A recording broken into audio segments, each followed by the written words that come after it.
في بنات كتير، وخصوصا البنات المتجوزة ومعاها أولاد، أو البنات اللي مش لاقية وقت إن هي تشتغل برا. بتبقى مثلا بتدرس، أو البنات اللي بتشتغل وكل حاجة، بس عايزة حاجة تزود بيها دخلها، أو حاجة يبقى في حاجة خاصة بيها غير الشغل اللي هي بتشتغله. فلو انت بنت من البنات دول، فالفيديو ده ليكي واسمعيه معايا، عشان انا جايبالك افكار كتيرة جدا للشغل. افكار تقدري تبدأي بيها من البيت، حتى لو مش معاكي حاجة خالص، ولا فلوس ولا خبرة. فركزي معايا جدا جدا في الفيديو ده، عشان فكرة واحدة بس من دول هتغير حياتك كلها. طيب، اول فكرة معانا هو شغل اونلاين من البيت، زي مثلا انك تشتغلي خدمة عملاء من البيت. ودي شركات كتيرة جدا بتطلبها، سواء بقى شات او كول سنتر. بتشتغلي من البيت، يبقى عندك اللابتوب بتاعك، او لو انت مش عندك اللابتوب بتاعك، الشركة اصلا في شركات بتدي اللابتوب ده، وبتشتغلي من عليه عادي جدا وعادي، والدنيا حلوة وبتمشي، وبيبقى ليكي سالري ومرتب، وزيك زي بره بالظبط. لو انت بتعرفي تعملي تفريغ صوتي، لو انت بتعرفي تعملي اديتنج للفيديوهات، او حتى لو عارفة، يعني لو انت مثلا شاطرة في الانجليزي، ممكن تعملي ترجمة. ويعني مواقع الفريلانس مليانة مليانة ناس طالبة ناس من دي. فلو انت مش عارفة حاجة من دي خالص، عندك اليوتيوب، عندك كورسات على جوجل، عندك كورسات على يو ادمي، على ادراك. يعني مواقع كورسات المجانية كتيرة جدا. حاجة شغل بيعتمد على موهبة او على مهارة عندك. لو انت بتحبي الكلام، ممكن تستغليها في انك تكتبي سكريبت، تدخلي على اليوتيوب او على اي منصة، تدخلي تعرفي ازاي تكتبي سكريبت.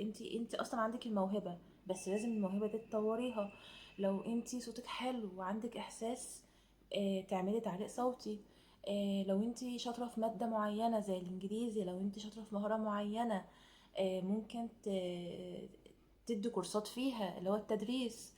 تعملي كتب PDF وتبيعيها. لو بتعرفي ترسمي ديجيتال، برضو ارسمي صور ديجيتال وبيعيها. كل دي حاجات تدخلك مصدر دخل، ومن اقل حاجة او من اقل مهارة انت اتعلمتيها.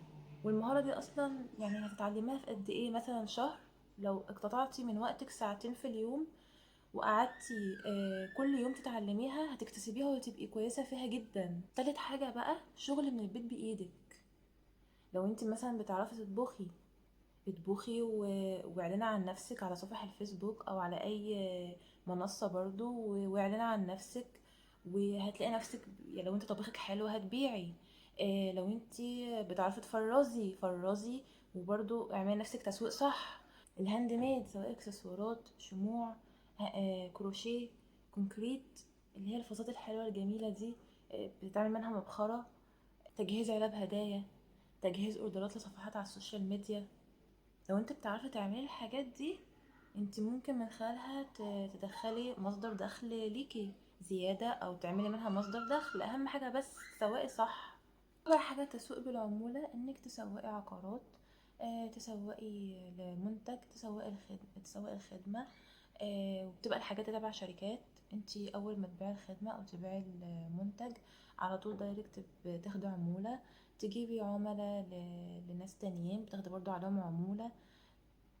بس هو ده الافكار اللي ممكن انتي كبنت تستغليها. وتاخدي في الحاجات دي كورسات، لو انت مش عارفاها تتعلميها. جربي وتعلمي. لو انت مش حابه، او لقيتي نفسك مش عارفه في الحاجه دي، او ما حبيتيهاش، سيبيها وجربي حاجه غيرها. اهم حاجه ما توقفيش مكانك. استمري. طبعا مش كل الافكار دي هتنفعك. هي فكره واحده بس اللي هتاخديها، بس اهم حاجه تكون سهله عليكي، مناسبه لشخصيتك، تقدري تستمري عليها. وبس كده. لو انت وصلت لحد هنا، يبقى انت نفسك تبدأي شغل من البيت. قوليلي في الكومنتات ايه اكتر فكرة حسيتي انها شبهك. ويلا سلام.